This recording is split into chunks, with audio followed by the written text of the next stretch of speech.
चाहे उसे कोई परमात्मा कहे, और जो जीवन हमारे भीतर मौजूद है, चाहे कोई उसे आत्मा कहे, हम उस जीवन को जानने से वंचित रह जाते हैं क्योंकि हम चुप होने में समर्थ नहीं।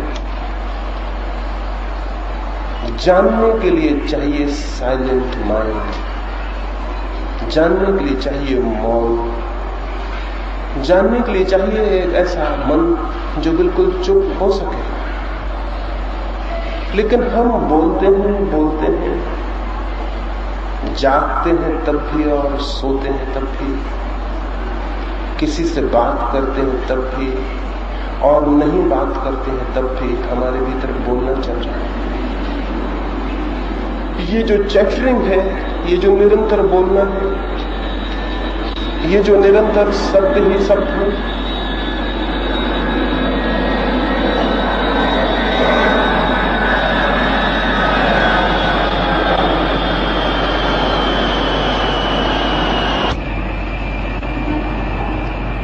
इन शब्दों और शब्दों में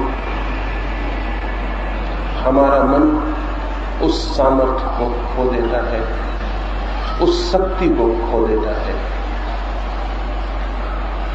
उस शांति को खो देता है, उस दर्पण को खो देता है जिसमें कि जीवन को जाना और जिया जा सकता है। लेकिन शायद हमें इसका कोई स्मरण भी नहीं। क्या कभी हमें ये ख्याल आया कि जैसे समुद्र लहरों से भरा हो, तूफान में हो, झील लहरों से भरी हो, आंधी आ गई हो, तो उस झील में फिर चांद दिखाई पड़ना बंद हो जाता है? क्या हमारे मन भी निरंतर आंधियों से भरे हुए नहीं? क्या निरंतर उनमें भी शब्दों की हवाएं और शब्दों के तूफान नहीं उठा करते? क्या कभी एक क्षण को भी वहां शांति होती है, सब मौन होता है? नहीं होता। और इसके कारण कुछ बात घटित हो जाती है जो हमारे और जीवन के बीच एक दीवार बन जाती है और हम जीवन को नहीं जान पाते। और फिर इसी मन को लेकर हम खोजने निकलते हैं, शास्त्रों में खोजते हैं, इसी मन को लेकर हम पहाड़ों पर जाते हैं, इसी मन को लेकर हम मंदिरों में जाते हैं।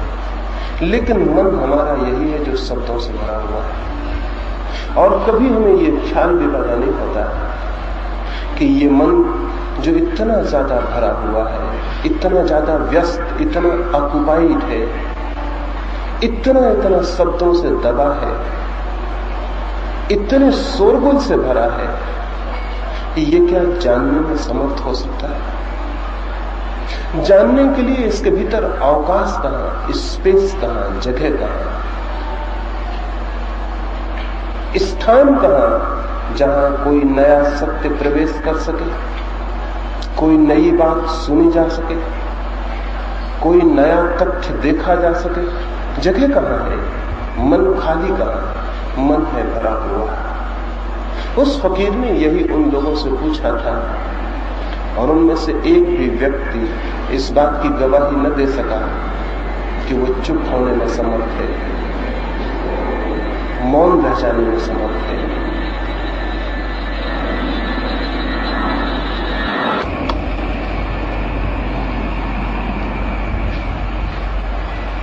और तब उस फकीर ने ठीक ही किया कि उनसे वो कुछ कहने को राजी ना हुआ। उसका कहा हुआ व्यर्थ होता है, वहां सुनने वाला कोई मौजूद ही नहीं था। आप यहां मौजूद हैं, लेकिन केवल वही सुन पाएगा जो चुप होगा, मौन होगा। और जो अपने भीतर बोल रहा है वो कैसे सुन सकेगा? और जो अपने भीतर बातें कर रहा है उसके भीतर कोई दूसरे शब्द कैसे पहुंच पाएंगे?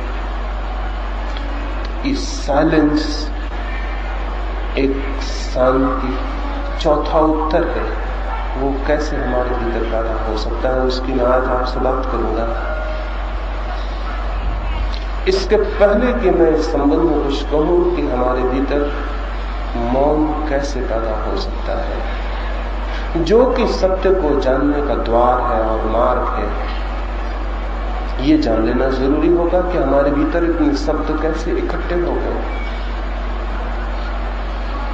शायद इस बात को जानने से ही कितने शब्द हमारे भीतर कैसे इकट्ठे हो गए हम उन्हें निकालने में भी समर्थ हो जाएं। पहली बात, शब्द इकट्ठे हुए नहीं हैं, हमने उन्हें इकट्ठा किया है। क्योंकि अगर वे इकट्ठे हुए होते तो हम उन्हें दूर भी नहीं कर सकते थे। हमने उन्हें इकट्ठा किया, हम 24 घंटे उन्हें इकट्ठा कर रहे हैं। हम 24 घंटे सब तरफ से उनको ढूंढ के ला रहे हैं। शायद हमें यह ख्याल है कि जितने ज्यादा शब्द होंगे हमारे पास, उतना ही बड़ा हमारा ज्ञान हो जाएगा। शायद हमें ख्याल है कि बहुत शब्दों का जो मालिक है वो ज्ञान का भी मालिक हो जाता है। शायद हमें ख्याल है कि शब्द जिसके पास है उसके पास कोई आंतरिक संपदा हो गई। इन्हीं शब्दों के संग्रह को हमें बताया गया है कि ज्ञान है, और हमने इन्हीं शब्दों को इकट्ठा करके अपने को भी विश्वास दिला लिया है कि हम कुछ जानते हैं। लेकिन अगर हम कुछ भी शब्दों को उठा कर देखें और खोज करें तो हमें भ्रम दिखाई पड़ जाएगा। ईश्वर, आत्मा, मोक्ष, प्रेम, सत्य, अहिंसा, इन शब्दों में हम सभी शब्दों से परिचित हैं। लेकिन इनमें से एक भी शब्द को उठा के उसे थोड़ा खोजें तो हमें पता चलेगा कि उस शब्द के भीतर हमारे पास कोई अनुभव नहीं। ईश्वर, इस शब्द को थोड़ा सोचें। इस शब्द के साथ आपकी कौन सी अनुभूति जुड़ी है? ये कोरा शब्द है या कोई अनुभव भी पीछे? आत्मा, इसके साथ कौन सा अनुभव है हमारा? कौन सी हमारी अपनी प्रतीति है? कौन सा एक्सपीरियंस है? या कि ये कोरा शब्द है? जब मैं कहता हूं मकान, जब मैं कहता हूं वृक्ष, तब शब्द नहीं होता हमारे पास, पीछे एक अनुभूति भी होती। जब मैं कहता हूं घोड़ा, तो शब्द ही नहीं होता, घोड़े का एक अनुभव भी होता है। लेकिन जब मैं कहता हूं आत्मा, जब मैं कहता हूं ईश्वर, तब हमारे पास क्या है? हमारे पास केवल एक शब्द है, थोथा और खाली, जिसमें कोई हमारा अनुभव नहीं, जिसमें हमारा कोई जानना नहीं। मनुष्य के पास दो तरह के शब्द हैं। एक तो वे शब्द हैं जो उसके अनुभव से निर्मित हुए हैं, और एक वे शब्द हैं जिनके साथ उसका कोई अनुभव नहीं। धर्म और दर्शन और फिलॉसफी के संबंध में हम जो कुछ जानते हैं वो दूसरे तरह के शब्द हैं जिनके साथ हमारा कोई अनुभव नहीं। और इन शब्दों के आधार पर जो बिल्कुल निष्प्राण, जो बिल्कुल डेड और मुर्दा है, जो वैसे ही है जैसे एक कवि एक समुद्र के किनारे था। वहां बड़ी सुखद हवाएं थी, बड़ी शीतल हवाएं थी, और वहां उसने सोचा कि उन हवाओं को वो अपनी प्रेयसी के पास भी पहुंचा दे। लेकिन उसकी प्रेयसी तो हजारों मील दूर एक अस्पताल में बीमार थी।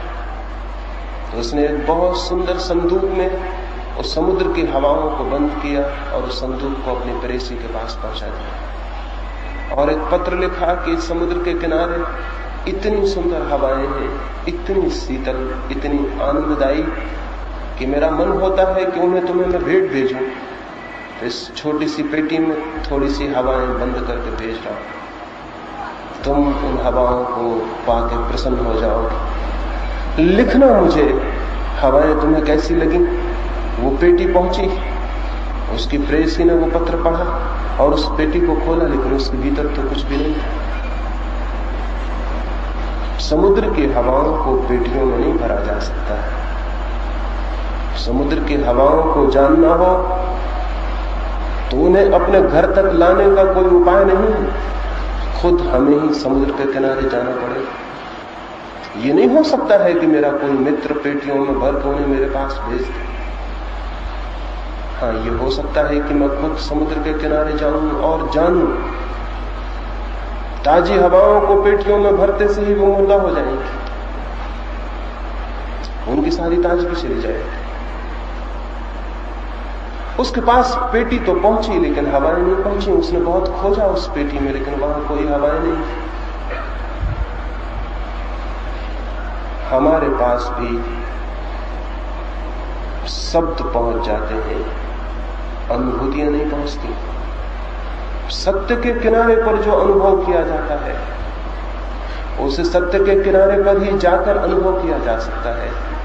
कोई अनुभव करे और शब्द हमारे पास पहुंचा दे, वे शब्द हमारे पास खाली पेटियों की भांति पहुंचते हैं, उनमें कोई हवाएं नहीं होती। और उन्हीं शब्दों को हम इकट्ठा कर लेते हैं और उन्हीं शब्दों के हम मालिक बन जाते हैं और उन्हीं शब्दों के आधार पर हम जीना शुरू कर देते हैं। वे शब्द ही झूठे हो चुके हैं, हमारा जीवन भी उनके साथ झूठा हो जाता है और उन्हीं शब्दों के आधार पर हम जीवन के प्रश्नों के उत्तर देने लगते हैं। अगर कोई पूछे ईश्वर है तो हम कोई उत्तर जरूर देंगे, जैसा उस मस्जिद के लोगों ने उत्तर दिया। अगर कोई पूछे आत्मा है तो हम उत्तर जरूर देंगे। अगर कोई पूछे सत्य क्या है तो हम उत्तर जरूर देंगे। और हम में से इतना समर्थ कोई भी नहीं होगा जो चुप रह जाए और इस बात को अनुभव करे कि मेरे पास थोथे शब्दों के सिवाय और क्या है, तो मैं कैसे उत्तर दूं। लेकिन जो आदमी चुप रह जाए उसने सत्य की तरफ जानने की तरफ पहला कदम उठा दिया, उसने सत्य की तरफ यात्रा का पहला कदम उठा लिया, क्योंकि वो शब्दों की व्यर्थता को जान गया है। और जो शब्दों की व्यर्थता को जान जाता है वही सत्य तक जाने की खोज कर सकता है। लेकिन जो शब्दों से तृप्त हो जाता है उसकी तो खोज बंद हो जाती है। और हम सारे लोगों की खोज बंद है। कोई एक तरह के शब्दों से तृप्त हो गया है, कोई दूसरे तरह के शब्दों से तृप्त हो गया है। कोई हिंदू होने से, कोई मुसलमान होने से, कोई जैन होने से। ये सब होना क्या है? ये शब्दों से तृप्त हो जाने के अतिरिक्त और कुछ भी नहीं। हमने कुछ उत्तर